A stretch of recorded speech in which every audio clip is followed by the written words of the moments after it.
오늘 하나님 말씀 봅니다. 하나님 말씀은 마태복음 21장 1절로 11절 말씀입니다. 마태복음 21장 1절로 11절. 오늘은 무슨 주일이죠? 종려주일입니다. 종려주일은 예수님께서 십자가를 지시기 위해서 예루살렘으로 들어가는 일을 기념하는 날입니다. 그리고 이제 내일서부터 고난주일이 시작을 알려주는데, 여러분들이 고난주간을 그냥 만든 것이 아니라 믿음으로 기도하면서 준비하면서 가라라는 주간이 종려주일입니다. 그래서 예수님께서 우리의 죄를 위해서 예루살렘을 향하여 들어가신 날이기 때문에 애통하고 슬픈 마음도 있지만 우리의 죄를 대속하기 위하여서 들어갔기 때문에 기쁨과 환영의 날입니다. 근데 종려주일은 왜 종려주일이라고 하는가? 사람들이 종려나무를 가지고 환영을 하였기 때문에 흔들면서 예수님을 환영한 그것을 기념하기 위해서 우리도 종려주일로 지키는 것입니다.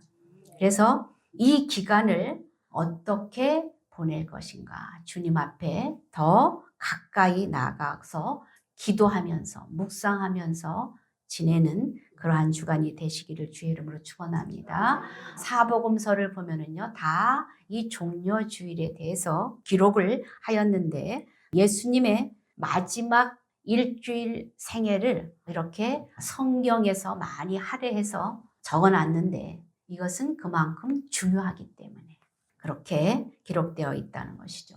본문의 내용은 며칠 있으면 유월절이 돼요. 유월절이 되는데 이 유월절은 예루살렘 해방을 기념하는 그런 날이죠. 그런데 예루살렘에는 한 10만여 명의 인구가 있었어요. 그런데 이 기간에는 전국 각지에서 사람들이 몰려오기 때문에 200만에서 300만이 되는 그런 많은 인파들이 예루살렘에서 예배를 드리게 되는데 예루살렘으로 들어가실 때에 사람들이 호산나 호산나 하면서 사람들이 환호하였다는 것이죠. 이분이 누군가? 사람들은 예수님에 대한 소문을 많이 들었을 거예요. 오병이어의 파도를 잔잔케 하시는 예수님, 또 죽은 자를 살리시는 예수님, 이런 예수님의 소문을 들었을 것입니다. 그래서 이제 그 이스라엘을 로마에 압제해서 해방시키실 분이 또 아니겠는가? 이렇게 능력 있는 분이 우리 나라를 해방시켜 주시지 않겠는가? 이런 기대 심리로 많은 이스라엘 백성들은 호산나 다윗의 자손이여 하면서 종려가지를 흔들며 환호하고 기뻐했던 사실입니다. 그런데 이 사람들이 며칠 있다가 예수님을 십자가에 못 박혀 죽이소서 소리 지르는 그런 사람으로 변하게 된다는 것이죠. 어쨌든 우리 주위에는 성경도 많이 읽고 알고 또 인품도 좋고 학식도 있고 그런 사람이 있는데 오늘 이 종려주일의 의미를 모른다면 그것이 헛된 것이죠. 오늘 우리도 예수님의 십자가 사건의 이 종려주일의 의미를 모른다면 우리도 예수님을 믿는 것이 헛것입니다. 이 사건을 통하여서 오늘 우리는 무엇을 다짐하며 가야 될까? 말씀을 살펴보는 시간 되시기를 주의 이름으로 축원합니다. 예수 그리스도는 나의 주인이 되시는 그리스도시다라는 내용의 오늘 이제 1절서부터 우리가 말씀을 보겠는데요. 1절 보면은요. 그들이 예루살렘 가까이 가서 감난산 벳바게에 이르렀을 때에 라는 감람산과 여기 벳바게가 나오죠. 이 감람산은 감람산은 여러분들이 많이 성경에서 들어봤던 그런 지명입니다. 예수님께서 십자가에 못 박혀 돌아가시기 전에 감람산에서 홀로 외롭게 기도하시던 제자들은 다 자고 홀로 기도했던 그런 곳이 치열하게 기도했던 곳이 감람산입니다. 그리고 이제 이 감람산은 예수님께서 부활 승천하실 때에 이 감람산에서 승천하셨어요. 그리고 감람산에서 다시 너희가 본 그대로 하늘에 올라간 그대로 재림 때 다시 오리라 라고 말했던 곳이 감람산입니다. 이 감람산은 여기 산에 보이죠? 이 감람산인데 이 감람산 깃을 이렇게 내려오는 것이 벳바게라는 곳도 있고 베단이라는 곳도 있어요. 근데 이 벳바게라는 뜻은 무화과 나무 있죠. 무화과. 여러분 무화과는 꽃이 피지 않는다 해서 무화과예요. 무화과 나무가 꽃이 피지 않고 요만한 빠게라는 열매가 맺힌대요. 그 열매를 맺히면 그것은 쓰고 떫어서 먹지를 않는데요. 근데 그걸 그냥 놔두면 영양분이 다 글로 가서 큰 열매가 맺히지 않기 때문에 그걸 다 따버린대요. 따버리는데 이렇게 벳바게라는 곳은 설익은 무화과의 집이 있는 곳이다 라는 뜻이에요. 그래서 이 지역은 그래 따버리는 빠게라는 것을 이렇게 버리면 못 사는 사람들이 와서 그것을 가져다가 이제 먹고 사는 것이죠. 그런데 이 벳바게라는 곳은 못 사는 사람들이 많이 있었어요. 그래서 그거를 먹고 사는 사람들, 가난한 사람들이 모여서 사는 곳이 이 벳바게인데 예수님은 이 지역을 통과해서 오늘 이제 그 예루살렘으로 들어가시는 것이죠. 그리고 예수님이 또 한 군데 잘 들리셨던 곳이 베단이라는 곳이에요. 베단이라는 곳은 마르다, 마리아, 나사로가 사는 곳이죠. 그래서 거기를 예수님께서는 자주 가셨던 곳이에요.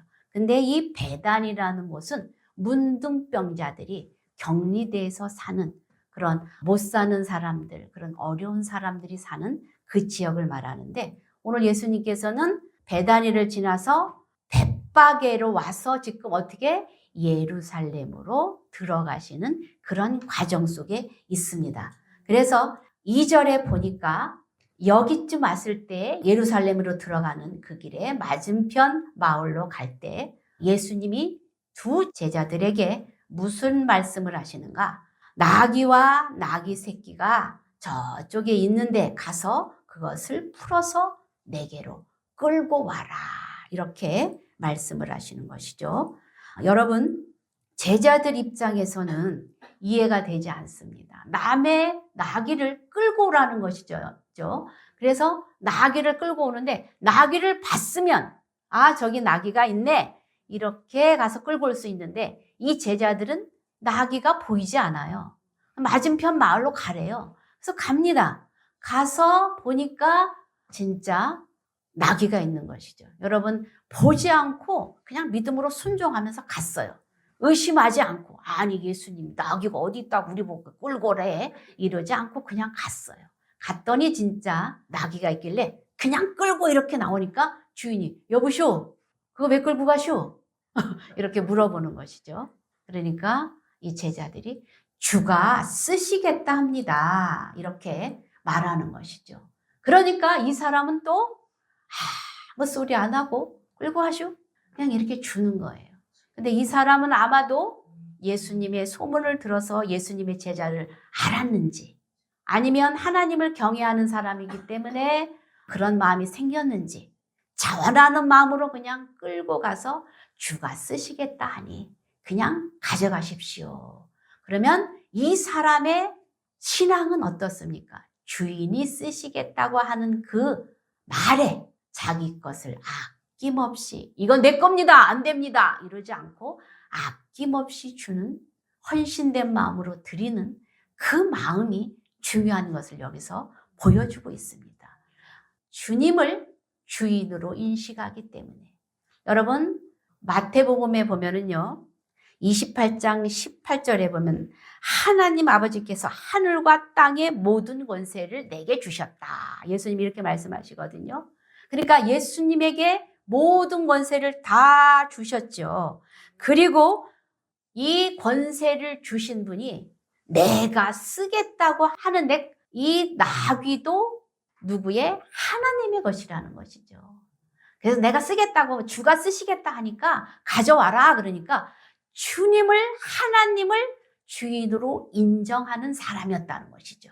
그래서 주가 쓰시겠다 하니 아 우리 주인님이 쓰시겠다고 하는데 가져가십시오. 내 것이라고 주장하지 않습니다. 주님은 이렇게 나귀 한 마리 미물도 다 주님의 권세와 통치 안에서 쓰이는 모든 것이 주님의 권세 아래 있고 주님이 주인이라는 사실을 여기서 말씀해 주고 있는 사실이에요. 그래서 우리는 이 모든 것이 하나님의 통치와 섭리 안에서 되어지는 것입니다. 그래서 우리에게도 주가 쓰시겠다고 할 때, 주가 필요하다 할 때 아낌없이 드릴 수 있는 여러분들이 되시길 주의 이름으로 축원합니다. 고린도전서 6장 20절에 보면 우리는 주의 몸값으로 사신 것이 되었기 때문에 온전히 하나님께 영광을 돌려야 된다라는 그런 말씀이 있습니다. 그래서 우리의 삶은요, 무엇을 하든지 주님이 기뻐하시는 대로 여러분들이 순종만 하면 된다는 사실입니다. 그래서 하나님께서 우리를 핏값으로 사셨기 때문에 우리는 마땅히 주님 앞에 영광을 돌려야 되는 그런 사람임을 여러분 기억하시길 바랍니다. 그리고 두 번째로 4절에 보면은요.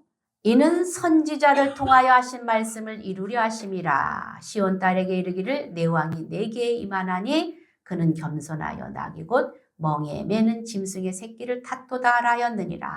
이런 말씀이 있어요. 그런데 우리가 예수님께서 이렇게 나귀를 타고 오실 것을 몇백 년 전에 스가랴서 9장 9절에 예언을 하셨어요. 그래서 예수님이 이 모습 이대로 지금 오늘 성취가 돼서 그 일들을 이루어 가시는데 예수님께서는요, 성경에 말씀하신 대로 그대로 이루어 가십니다. 스가랴서 9장 9절 우리가 다 같이 한번 읽어볼게요. 시작. 시온에 따라 크게 기뻐할지어다. 예루살렘에 따라 즐거이 부를지어다. 보라, 내 왕이 내게 임하나니 그는 공의로우시며 구원을 베푸시며 겸손하여서 나귀를 타시나니 나귀의 작은 것 곧 나귀 새끼니라. 예수님이 어떻게 오십니까? 나귀를 타고 오셨다고 이 스가랴서에서 말씀을 하고 있죠. 여러분들, 예수님은요, 나귀를 타고 처음부터 겸손한 모습으로 오셨어요. 이 세상의 통치자들 왕은 어떻습니까? 권세를 부리고 또 통치를 하려고 많은 사람들을 데리고 말을 타고 만약에 온다면 그러겠죠. 그렇게 오시는데 여러분들, 우리는 이 예수님을 어떻게 해요? 조그만 나귀를 타고 오신다는 사실이에요. 그래서 이 분은 온 세상을 이제 통치하시게 되시는데 이 마태도 마가도 예수님을 어떻게 말하냐면은 예수님은 섬김을 받으려고 하는 것이 아니라 섬기려 오셨다. 이렇게 말씀하시거든요. 그 섬김을 하시러 오시기 위해서 그분은 또 어떻게 하셨는가? 여기 보면 스가랴서 9장 10절에 예수님이 또 어떻게 통치하시는지 보여줍니다. 다 같이 읽어보겠습니다. 내가 에브라임의 병거와 예루살렘의 말을 끊겠고 전쟁하는 활도 끊으리니 그가 이방 사람에게 화평을 전할 것이요 그의 통치는 바다에서 바다까지 이르고 유브라데 강에서 땅끝까지 이르리라. 뭐라고 말합니까?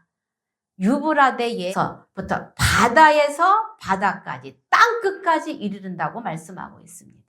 그래서 이 세상의 통치자들은 권세를 부리러 왔지만 예수님은 겸손하게 오셔서 바다에서 바다까지, 그러니까 그 나라의 왕들은 자기네 나라만 다스리잖아요. 근데 우리 예수님은 어떻게 해요? 겸손한 나귀를 탄 모습으로 왔는데, 여러분들 제가 그 칼럼에 제가 썼어요. 주보 옆에 칼럼을 썼는데 예수님은 어때요? 그렇게 초라한 모습으로 오셨기 때문에 빌라도는 예수님이 그렇게 위험한 인물로 생각을 하지 않았어요. 그런데 유대인들이 소리를 높여서 죽이라고 그랬죠. 정치적인 이유로 예수님을 사건으로 몰아서 죽여버렸는데 그것은 예수님이 성경을 이루려고 이제 그런 일들이 일어나는데 어쨌든 초라한 모습으로 그렇게 오셨는데 그 초라한 모습으로 오신 분이 바다에서 바다까지 땅끝까지 다스리시는 통치자로 오셨던 것을 알지 못했다는 사실입니다. 그런데 오늘 이제 우리는 어떻습니까? 이 예언의 말씀대로 우리에게 임하여서 이분이 우리를 통치하고 계신다는 사실을 여러분들이 믿고 계시지 않습니까? 이 하나님이 또 언제? 재림의 주로 다시 오신다는 사실입니다. 그래서 마가복음 10장 45절에 섬김을 받으려는 하는 것이 아니라 대속물로 주려 함이라. 이 대속의 주로 우리들을 살려주시고 이끌어 가시는 그런 하나님이시라는 사실입니다. 그리고 9절에 보니까 호산나 다윗의 자손이여, 이렇게 사람들이 무엇으로 기대를 합니까?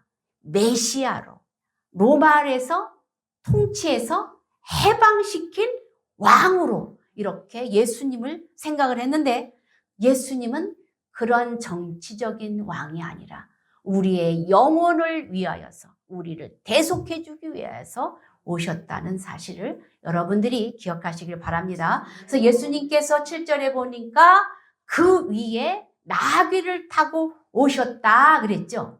나귀를 타고 오시는데 예수님의 모습이 이렇게 보여지는데, 여러분 어때요? 많은 사람들이 호산나 다윗이여 그러면서 얘기를 이제 흔들면서 환호를 하는데, 이 모습은 어때요? 왕의 모습보다 위험 있는 것이 아니라 초라한 발이 끌릴 것 같은 조그만 나귀를 타고 오셨던 사실을 여러분들이 보고 계십니다. 그래서 이러한 예수님은 왕이신 예수님이신데, 사람들이 종려나무를 흔드는 것은 승리를 상징하는 것이에요. 그리고 예수님이 가실 때 겉옷을 이렇게 앞에 깔아줍니다. 그것은 최고의 존경의 뜻을 보여주고 있는데, 우리도 이런 예수님이 오실 때 이런 존경의 마음으로, 기쁨에 환영하는 마음으로 여러분들이 이 고난주간을 맞으시길 주의 이름으로 축원합니다. 그래서 우리를 다스릴 왕이 되시는 그리스도였다는 것을 보여주고 있는데,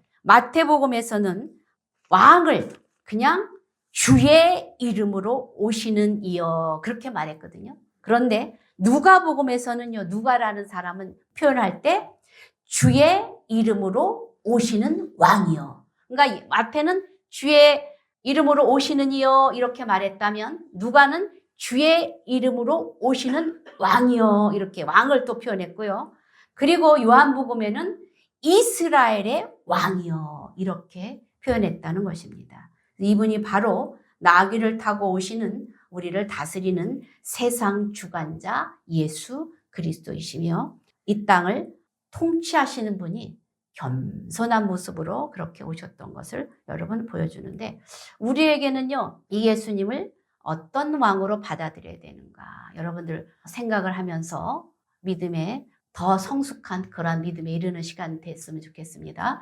여러분들 보면은 우리는 나를 왕으로 생각을 해요. 내가 최고, 나의 안일과 나의 미래와 이런 것들. 그래서 물질이 최고다 이렇게 생각할 수 있잖아요. 그리고 나의 명예가 최고다, 나의 지식이 최고다, 나의 자녀가 최고다. 이렇게 썩어질 이 땅 것을 더 위하고 그것 때문에 전전긍긍하고 살아갈 때가 많이 있다는 것입니다. 그래서 우리는 이번 종려주일, 또 이번 고난주간을 맞이해서 나의 왕은 어떤 분이신가, 나는 이 예수님을 어떻게 섬기고 있는가, 자세히 내 자신을 되돌아보며 살펴보는 그런 시간이 되시길 바랍니다. 그래서 나에게 왕이 예수님을 왕으로 모시는 그 어떠한 방해가 있다면 그런 것들 다 제거하고 하나님 앞에 온전히 나가는 그러한 은혜가 있길 바랍니다. 그리고 이제 찬송을 받으실 예수 그리스도에 대해서 오늘 말씀해 주고 있는데, 지금까지는 우리가 겸손하신 주를 섬겨왔다면 우리의 할 일은 무엇인가? 그 하나님을 찬양하는, 찬송하는, 우리를 통해서 찬양받으실 그 주님을 기쁘게 영광 돌려야 한다는 사실입니다. 그래서 제가 아까 한 분씩 돌아가면서 이제 특송 좀 하라고 그랬죠. 우리의 본분이기 때문에 그래요. 우리의 본분이기 때문에. 마르크 존스라는 사람은 그런 말을 했어요. 우리가 예수님 앞에 영광을 돌리는 것이 부록처럼 섬기면 안 된다. 그러니까 우리가 예수님을 찬양을 하고 영광을 돌려야 될 그런 목적으로 우리 하나님께서는 소요리문답 1장 1절에 보면은요, 사람이 제일 되는 목적이 하나님을 영화롭게 하고 그를 영원토록 기쁘게 하는 것이 우리의 인간의 목적이거든요. 그런데 그 뜻을 우리가 잊어버리고 주님 앞에 영광을 돌리지 못하고 살아간다는 삶이에요. 여러분들, 우리가 근심, 걱정은 많이 하는데 하나님 찬양 받으시옵소서, 영광 돌립니다, 감사합니다, 막 찬송하며 이러는 생활은 여러분들 한번 삶을 돌아보세요. 그리 많지 않아요. 그런데 우리의 본분은 찬양을 하는 사람이라는 것을 여러분 기억하시길 바랍니다. 그래서 이 영광 돌리는 것이 우리 구원의 목적이에요. 그래서 이러한 뜻을 알고 종료주의를 더 깊이 의미 있게 지키는 한 주간이 되길 바랍니다. 그래서 마태복음, 마가, 누가, 요한복음 이렇게 사복음서에서는요, 예수님이 오시는 사건을 마태복음은 군중들에게 두었어요. 많은 군중들이 환호를 하다가 며칠 있다가 예수님을 못 박혀 죽이세요 환호했던 그 군중들에게 마태는 목적을 두고 이 글들을 이렇게 썼다면은, 마가라는 사람은 그것보다 나귀에게 의미를 뒀어요. 나귀 한 마리. 그 나귀가 주님 앞에 쓰여지는. 근데 그 나귀는 어떤 그 어미를 가져가지 않고 새끼를 가져가거든요. 새끼를 가져가는 의미는 한 번도 다른 곳에 더럽혀지지 않은 아주 첫 것, 아주 귀한 것, 그것을 드리는 의미, 나귀의 의미가 주님 앞에 귀하게 드려지는 것으로 나귀에게 의미를 두었다는 사실을 여러분이 기억하시고, 또 누가복음에서는 제자들이 환영하고 평화를 강조하는데 그 샬롬의 완전한 충만한 상태를 누가복음은 얘기했고요. 또 요한복음은요, 나사로의 집에서 이렇게 오시거든요. 바로 사건이 나사로 사건, 죽었던 나사로를 살리는 사건이 있어요. 그것과 연결해서 예수님이 죽으시는데 다시 부활하실 것이다 해서 부활과 연결시키는 사건으로 이 종려주일에 대한 말씀이 곳곳에 나오는데, 사복음서에 나오는데 조금씩 다르다는 사실입니다. 여러분들이 이 사실도 잘 음미하면서 읽어보면 좋겠어요. 그래서 왕으로 이렇게 입성하시는 종려주일을 오늘은 우리는 지키고 있는데, 왕의 입성 때에 제자들은 순종으로 말씀에 전적으로 순종하여 갔을 때 역사가 일어났고 나귀를 발견하게 됐고, 이 나귀 주인은 어떻게 했어요? 전심으로 하나님 앞에 주가 쓰시겠다 하니까 아낌없이 그 자원하는 마음으로 드렸던 사실을 보여주고 있습니다. 그리고 왕을 맞는 우리들의 마음은 겉옷을 펴고 존경의 표시를 했듯이 이 예수님을 주로 모시고 존경을 하면서 하나님 앞에 영광 돌리는 그러한 여러분들, 그리고 찬송으로 한 주간도 기도하면서 늘 삶 속에서 영광 돌리는 여러분들의 삶이 되길 주의 이름으로 축원합니다. 그래서 우리가 이제 이 시간에 다 같이 통성으로 한번 기도하겠습니다. 나는 예수님을 왕으로 모시고 사는가? 겸손하신 주님의 성품을 나는 닮아가고 있는가? 나는 아낌없이 헌신하며 하나님 앞에 드리는가? 이 세 가지 제목을 놓고 우리가 통성으로 크게 기도하겠습니다. 주여!